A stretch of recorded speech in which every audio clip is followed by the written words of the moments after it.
కేవలం 7,999K up to 10 kgs వరకు బరువు తగ్గి అధిక బరువు నుంచి వచ్చే ప్రధాన సమస్యలను దూరం చేసుకోండి. ఈ మధ్య కాలంలో రజనీకాంత్ ఫిల్మ్స్ లో స్పెషల్ ఐటమ్ సాంగ్స్ ప్లాన్ చేస్తున్నారు మేకర్స్. స్టార్ హీరోయిన్స్ నటించే ఈ ఐటమ్ సాంగ్స్ సినిమా రిలీజ్ కి ముందే మరింత క్రేజ్ హైప్ తీసుకొస్తున్నాయి. అయితే రజనీ లాంటి మాస్ సూపర్ స్టార్ సినిమాల్లో ఐటమ్ సాంగ్స్ అవసరమా? ఐటమ్ సాంగ్స్ లేకుంటే రజనీకాంత్ సినిమాలు సక్సెస్ కావా? సినిమా సాంగ్స్ అంటే అందరికీ ఇష్టం. అందులోనూ ఐటమ్ సాంగ్స్ అంటే స్పెషల్ క్రేజ్. సినిమా కథనాలను డిస్టర్బ్ చేయకుండా సెకండ్ హాఫ్ లో సినిమా గ్రాఫ్ పెంచేలా ఐటమ్ సాంగ్స్ ప్లాన్ చేస్తూ ఉంటారు మేకర్స్. ఒకప్పుడు ఈ ఐటమ్ సాంగ్స్ చేయడానికి స్పెషల్ గా డాన్సర్స్ ఉండేవారు. కానీ స్టార్ హీరోయిన్లతో మోడల్స్ తో ఈ ఐటమ్ సాంగ్స్ చేయించడం ఇప్పటి ట్రెండ్. అందుకే చిన్న హీరో పెద్ద హీరో అని తేడా లేకుండా సినిమాల్లో ఐటమ్ సాంగ్స్ ప్లాన్ చేస్తున్నారు నేటి డైరెక్టర్స్.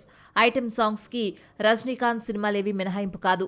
ఐటమ్ సాంగ్స్ కేవలం గ్లామర్ కోసమే కాదు, సినిమాలోని మాస్ ఎలిమెంట్స్ ని పెంచడానికి ఒక టూల్ లా పనిచేస్తాయి. డైరెక్టర్ లోకేష్ కనగరాజ్ సినిమాల్లో పాటలు తక్కువగా ఉన్న పాటలను చాలా చక్కగా పవర్ఫుల్ గా ఉండేలా డిజైన్ చేస్తారు. అలా కూలీ సినిమాలో డిజైన్ చేసిన మోనికా సాంగ్ సినిమాపై క్యూరియాసిటీని పెంచడానికి ఉపయోగపడింది.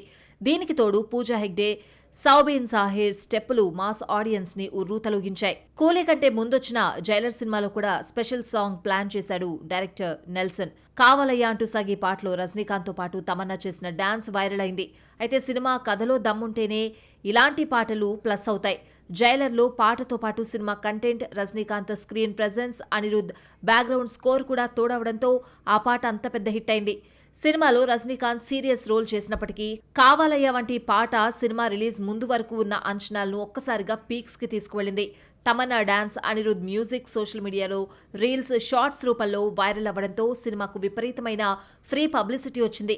రజనీకాంత్ సినిమాలకు ఆడియన్స్ ఎలాగో వస్తారు, కానీ ఇలాంటి ట్రెండీ పాటలు యువతను కూడా థియేటర్లకు రప్పించడంలో సక్సెస్ అయ్యాయి. రజనీకాంత్ వంటి ఒక ఇంటర్నేషనల్ సూపర్ స్టార్ కి ఐటమ్ సాంగ్స్ తోడు అవసరమా అని ఆలోచిస్తే దాని వెనుక మేకర్స్ మార్కెటింగ్ స్ట్రాటజీ కనిపిస్తుంది. నిజానికి రజనీకాంత్ సినిమాల సక్సెస్ కి ఆయన స్టైల్, నటన మరియు స్క్రీన్ ప్రెజెన్స్ మీదే ఆధారపడి ఉంటుంది. రజనీకాంత్ సినిమా అంటే కేవలం ఒక స్టోరీ చెప్పడం కాదు, అది ఒక సెలబ్రేషన్. మాస్ ప్రేక్షకులు థియేటర్లో విజిల్స్ వేయడానికి, డాన్స్ చేయడానికి ఇలాంటి హై ఎనర్జీ సాంగ్స్ ని మేకర్స్ ప్లాన్ చేస్తూ ఉంటారు. అలాగే నెక్స్ట్ ఇయర్ రాబోతున్న జైలర్ 2లో కూడా ఓ స్పెషల్ సాంగ్ ప్లాన్ చేస్తున్నాడట డైరెక్టర్ నెల్సన్ దిలీప్. అంతేకాదు ఈ పాటలో డాన్స్ చేయడానికి నోరా ఫతేహిని కాంటాక్ట్ చేసినట్లు సమాచారం.